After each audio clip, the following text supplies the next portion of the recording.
we're back here on the mr.mo appreciation build, and since we ended up with the Pontiac superstocker chassis, I figured we'd just start with it on this video, as we're gonna start focusing on individual cars in the videos as we go forward from here, because the chassis was where we're going to group them all together. Now we're going to start to separate them again.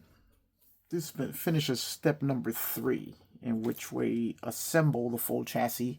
And you can see now that it's fully painted. It's got all of its trim work done. The subframe is painted in black. We have our battery installed. And we're going to talk about a little bit of extra detailing that we're adding to this chassis right now. If you take a good look at the battery, you can see that molded to the side of the battery are hold-down straps. There and there. Now, for some reason, they molded the hold-down straps on each side, but not over the top. So all I did was add a small piece of wire over the top to simulate the top half of the hold-down strap. And we have the battery fully painted up. The red is done with Gundam, with Aqueous Mr. Hobby color, Aqueous Gundam color, Gundam red, which these paints are really great paints. I mean, they cover nicely. Then we have the terminals on the battery painted with Mr. Hobby Mr. Metal color stainless. And then with the Citadel color on the terminals is Citadel base retributor armor, and that gives us all of the detailing on our battery. Now you can see how the whole chassis went together, and you can see here how I've extended the chassis, as I explained earlier, by using the most forward pin receptacle. So now we're going to start moving on with continuing to assemble this chassis. And there's a bunch of stuff that goes on here. This thing is really, really involved. One of the first things we have is our fuel tank. Now the fuel tank is really, there's no detailing at all other than the raised edges here, which I guess are to simulate the welding on the fuel tank. But other than that, it's just a straight piece of plastic. And that mounts right to the back of the car here. Now, what I decided to do was to add just a little bit of detail and visual interest to it. I'm putting hold-down straps on the fuel tank. So we're going to go through installing one of the hold-down straps on a fuel tank right here. And I'm going to tell you exactly how I made them.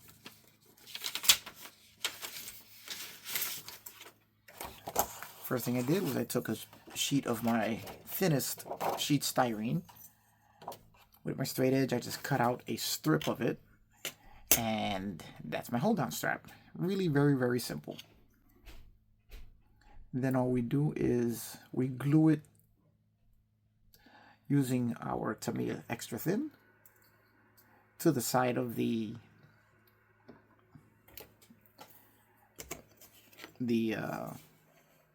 tank. And let's just see where we are. We'll try and keep them even. All right, here.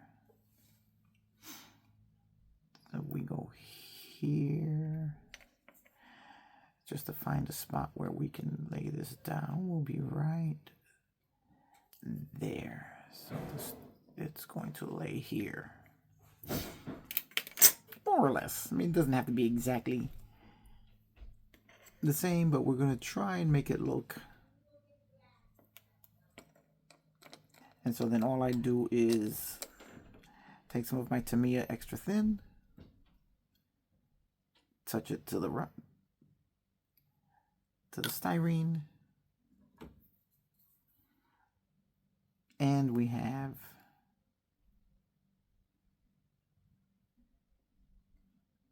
the beginnings of our strap right there. Now we'll give that a second to dry, as You want to make sure that it's completely dry before we go on to the next step. A few minutes later. All right, once that dries, now one thing you're going to want to be careful of is when you're making very sharp bends with this really thin styrene, it's going to have a tendency to snap on you as it goes around. So what I like to do is I apply the Tamiya thin cement right there to the area where it's going to bend, and that's going to soften the plastic so that we can bend it over without breaking it. Now you have to be careful because it still can easily snap while you're doing this. And once that, now I can start. Let the capillary action just soak the thin cement into the strap.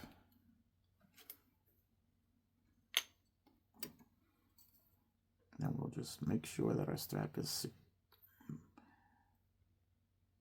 glued all the way down there, just to make sure that it's all the way in there.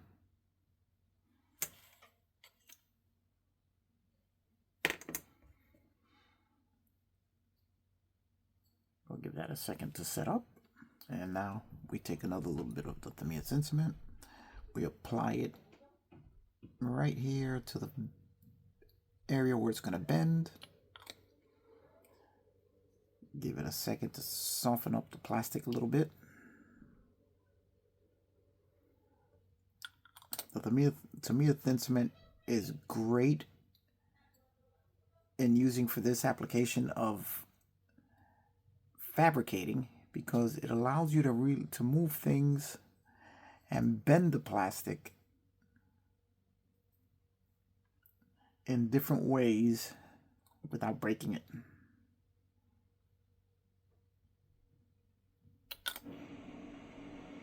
Which unfortunately didn't work on this occasion because this one just broke. Oh, snap! But that's okay, because we're going to lay it right here. Bring it up real close.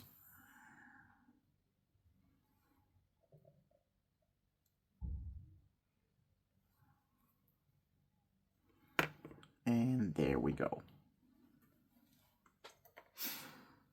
So you see guys, sometimes it works and sometimes it doesn't. So we just put a little thin cement on the break just to see if we can get them all right there, right there.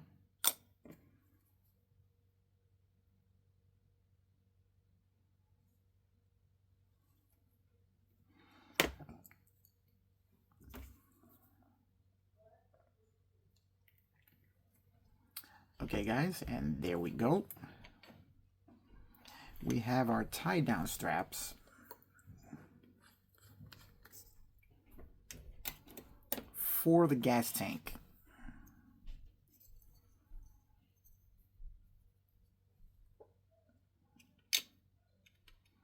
Which I think looks a lot better when it's sitting in the car than just that big block sitting there. Now there is another portion of the tank that goes for the inlet of the tank that goes on top. Trying to decide what to do with that. So we're going to set this aside and let it fully dry and cure, as we don't really need that right now. Now this is going to be the dashboard. Now this is all going to be painted the same steel color as the interior, whereas for the tank we're going to probably do something a little different just so that it stands out. So let's move this to the side.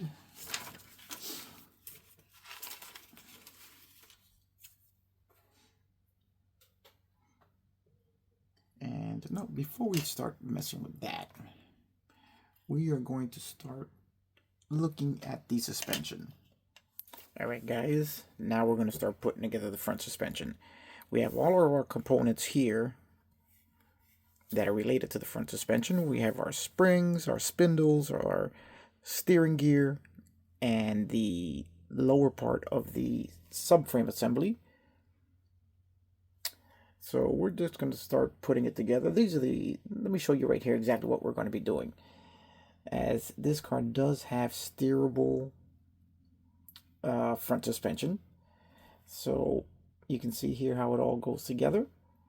So why don't we get started putting it together, and then we'll see where we end up.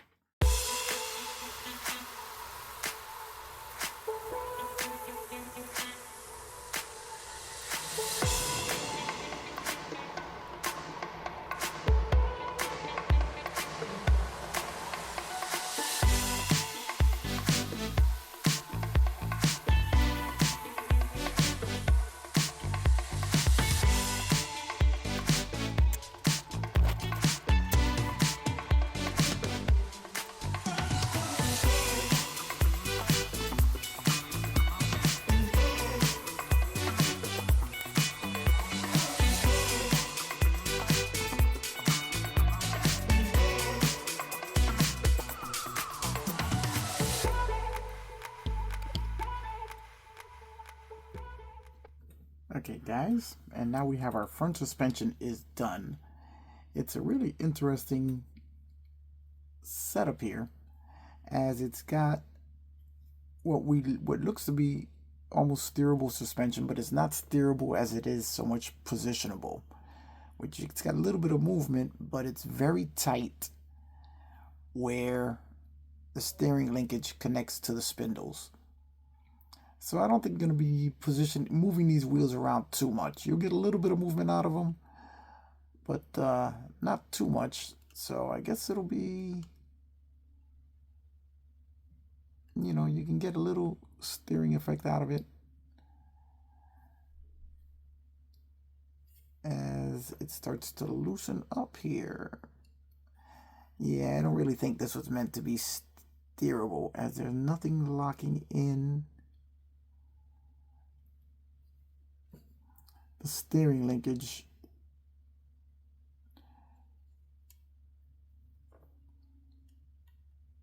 to the spindle themselves, which is easily correctable, but I'm not going to be positioning this or playing with it too much anyway, so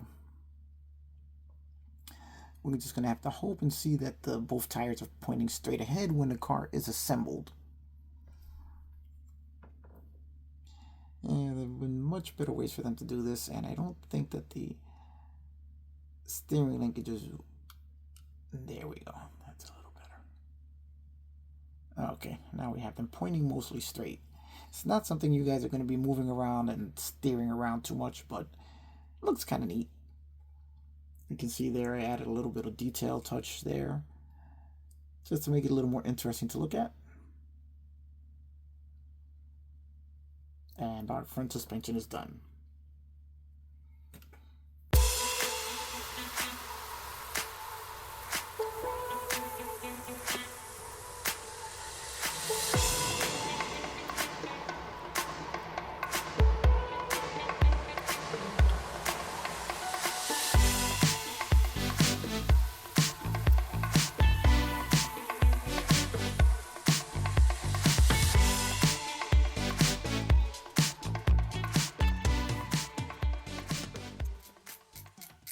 Guys, I really wasn't happy with the rear shocks. I mean, they were really badly molded, tons of seam lines everywhere.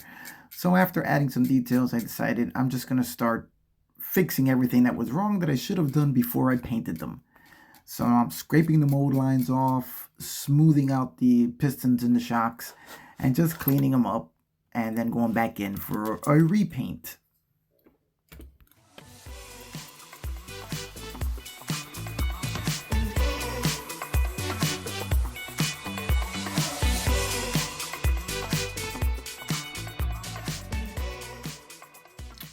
Okay guys, just wanted to talk to you about the rear shocks. Now the molding on the rear shocks was not great.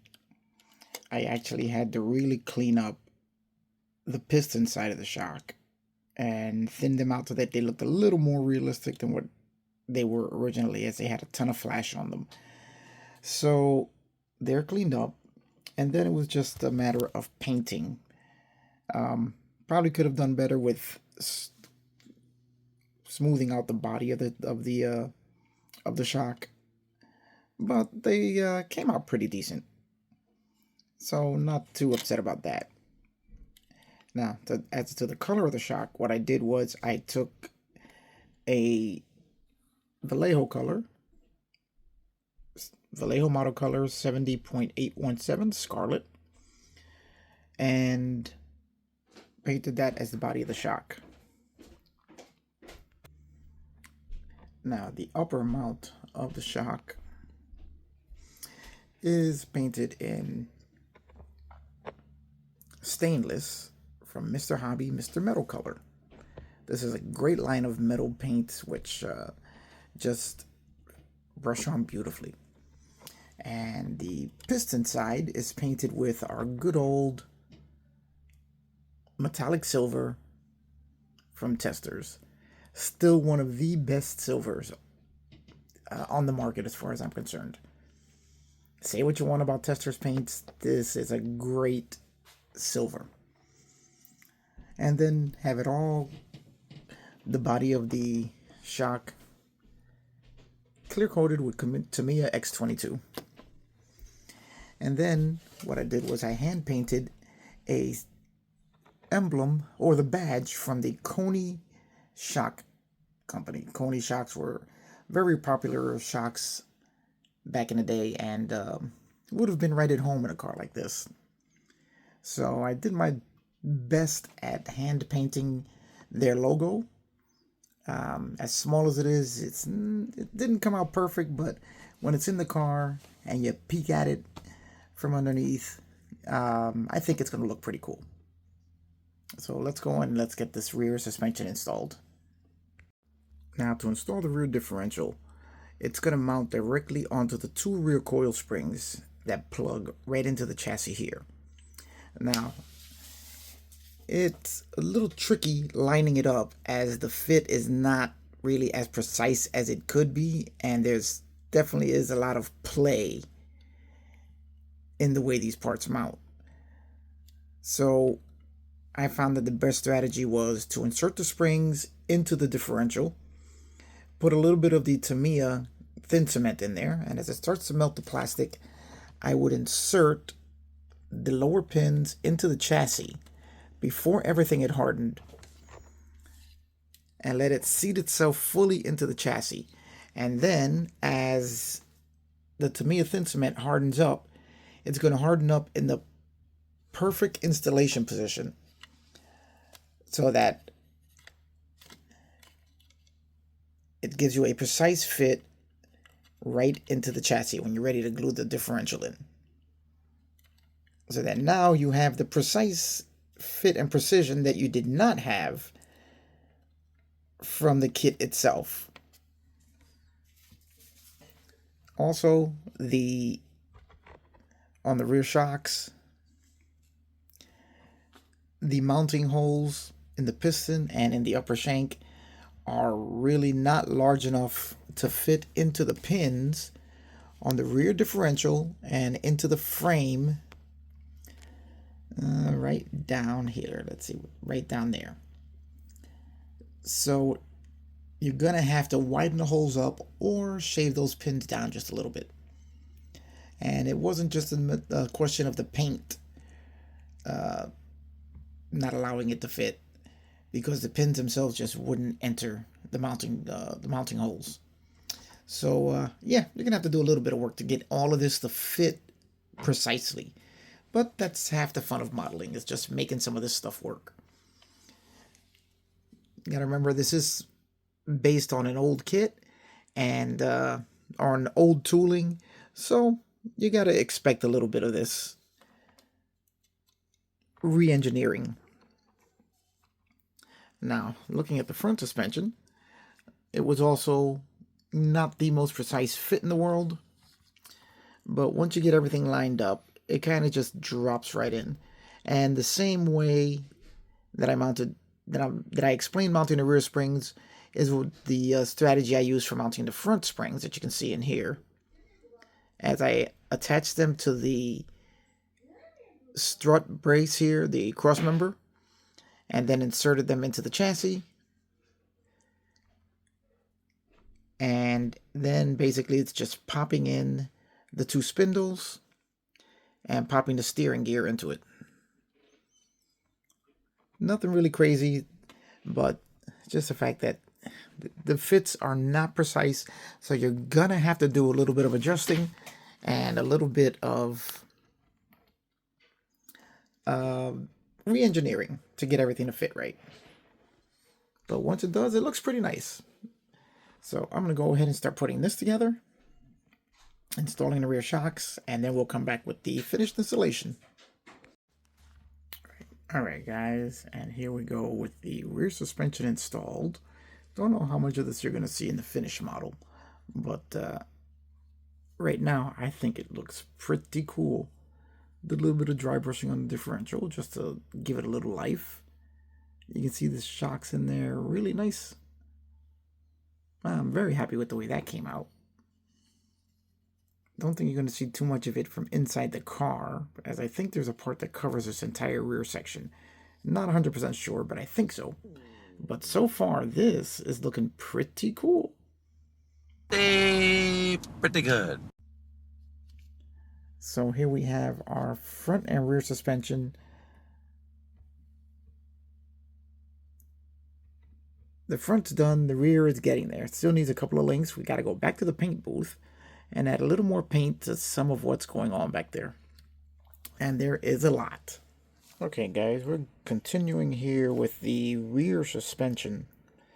And as you can see, right now we're focusing on all of our linkages that are going to go on the rear suspension. We're doing the trailing arms right now. They look like trailing arms to me. And one thing I wanted to point out, as I was installing them, I noticed something.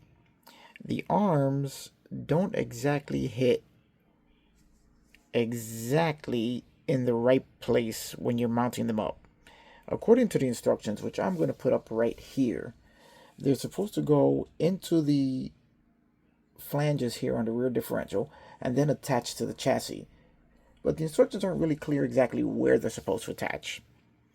So I'm looking at the chassis. I noticed these notched out areas here, one on each side, and I'm going to go with the fact that that's where they want the trailing arms set up.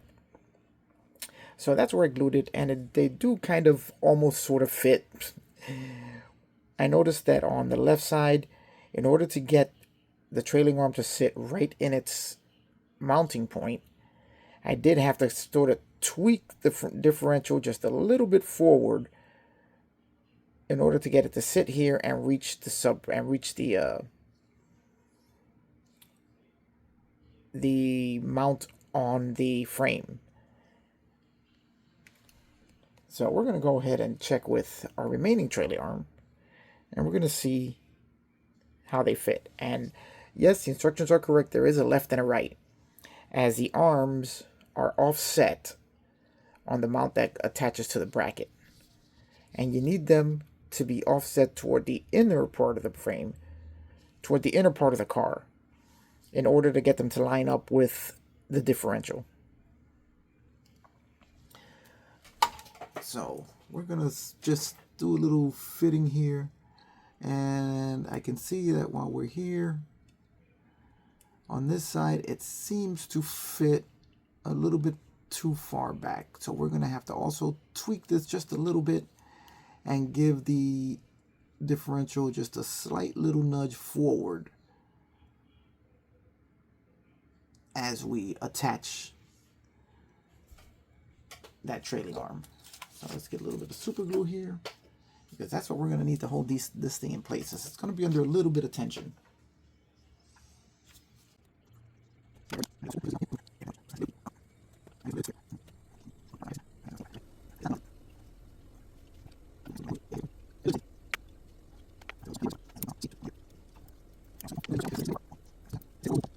Okay, there we go. We have to face inward there. That'll be right there. Okay, now we're seated again. So the first thing we're going to do is apply some more super glue, or CA glue, whatever you want to call it, there and there.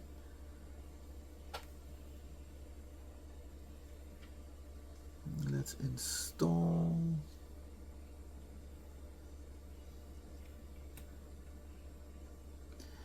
there. Now we're going to let that cure and harden right in there before we go and try and glue the rear portion of it.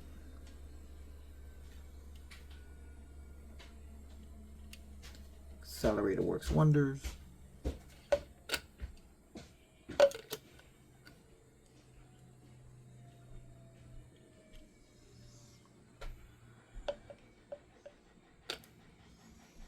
Okay, so that's in. Now we just have to give this a tweak this way after we add a little more super glue back here.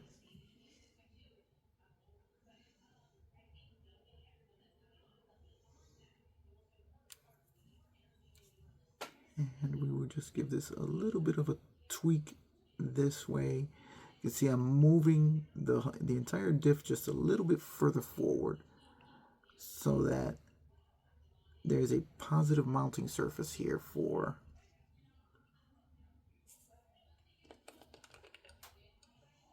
it's not much to grip on, as hopefully it will be enough to hold differential in place. We're going to have to do a little bit of touch-up painting here just to clean that up a little bit.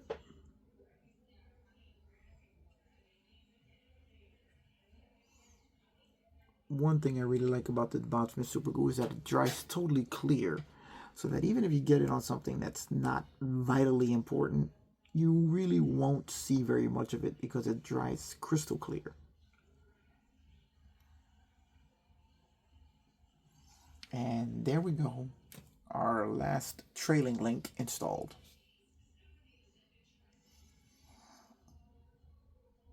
We also installed part of our drive shaft, which means that step number 12 is complete. And now we're going to move on to step number 13. Okay guys, we're going to be starting on step 13, which is going to involve installing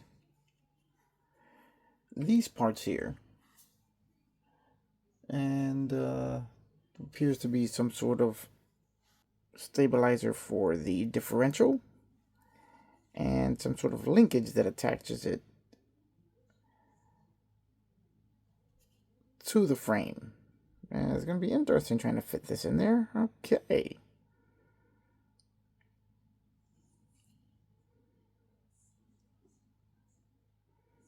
Also going to include the side pieces of the roll bar back here. So we're going to go ahead and start seeing how we're going to be able to install this. I'm not really sure how.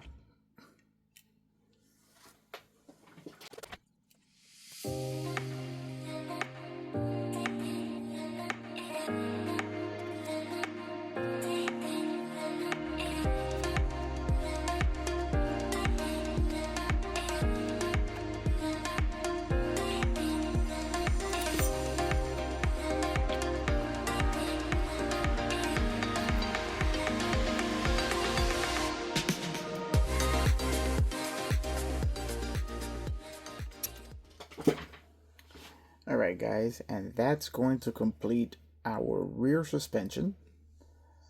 Here you can see all of the linkages are installed. I'm going to have to do a little bit of touch-up painting because you can see it was a little tricky getting everything in there. But you can see this stabilizer. I'm going to guess it's some sort of a stabilizer for the rear differential, which has that one rod going to the front and bolting to the frame, the other side going to the diff. And then it's got that other bar which attaches to the frame on the other side, which I'm sure is some sort of a stiffening bar or something. Can keep the differential from moving. I mean, it's a really cool amount of detail in here. And then we have the beginnings of our roll cage. attaching here. I'm going to have to do a little bit of touch up, as that's where it was attached to the sprue.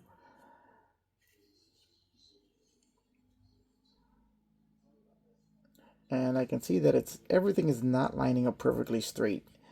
Part of the kit seemed to be a little bit warped. As you can see here, how this is going this way and that's going that way. I'm hoping that that won't affect the final product too much. So I am going to dry fit the rest of the roll cage before gluing it all in. But this kit is not the poster child for modern kit technology. There's a lot of it that doesn't line up right. A lot of it that doesn't, that will fight you going in. Is it a fun kit? Yes. I am enjoying the build. But it is making me work for it, as there's quite a few things in here that are just not lining up correctly. And as you've seen throughout the build, some of the changes I've had to make and some of the things I've had to modify to get some things to fit. So, very happy with it so far. Hopefully everything will keep lining up straight and we'll have a pretty good rendition of this kit. But just so that you guys can see what I'm talking about with parts of this kit which are just not... This is the front of the roll bar. I mean, this is just completely warped.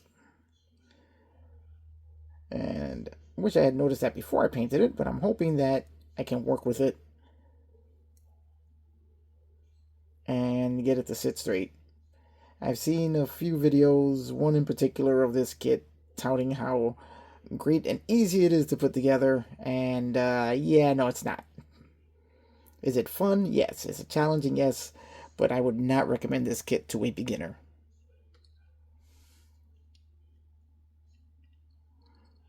But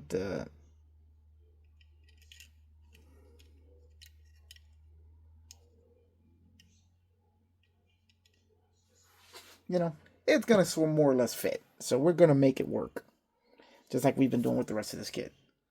All right, guys, I'm gonna end it on this one. We now have the complete chassis and suspension. Well, not the complete chassis, but we have the complete suspension done, the chassis all together.